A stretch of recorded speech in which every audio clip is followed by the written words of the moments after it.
உங்களுக்கு நற்செய்தி உண்டாகட்டும். எந்த உம்மத்துக்குமே கிடைக்காத 2 விஷயத்தை அல்லாஹ் உங்களுக்காக கொடுத்துருக்கான்னு சொல்கிறாங்க. நபி அவர்கள் ரொம்ப சந்தோஷப்பட்டு அது என்னன்னு கேட்குறாங்க. அப்போது அந்த வானவர் சொல்கிறாங்க, அல் பக்ரா சூராவுடைய கடைசி 2 ஆயத்தும் அதே மாதிரி சூரா ஃபாத்திஹாவும் அப்படிங்கிறாங்க. அப்போ இந்த 3 இருக்குது பாருங்கள். அதாவது அல் பக்ரா சூராவுடைய கடைசி 2 ஆயத்தும் அதுக்கப்புறம் சூரா ஃபாத்திஹான அல்ஹம் சூரா. இந்த 3ம் எந்த உம்மத்துக்குமே, அதாவது வேறு எந்த ஒரு சமுதாயத்துக்குமே கிடைக்காம நமக்காகவே அல்லாஹ் வச்சிருக்கான். அதுவும் அவனுடைய ஏட்டிலிருந்து இறக்கப்பட்டது, அதாவது அவனுடைய பொக்கிஷத்திலிருந்து நமக்கு கொடுக்கப்பட்டது. இந்த 3ஐயும் தான் உங்களுடைய உம்மத்துக்காக அல்லாஹ் கொடுத்துருக்கான். இதை ஒருவர் ஓதிவிட்டு துவா செய்தால் அந்த துவா மறுக்கப்படாதுன்னு சொல்லியிருக்காங்க. சுபஹானல்லாஹ்.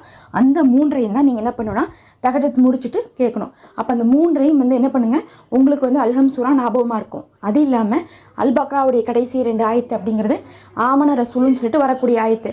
நான் போடுறேன் தமிழில், அதை நீங்கள் பார்த்து ஓதிக்கோங்க. அதே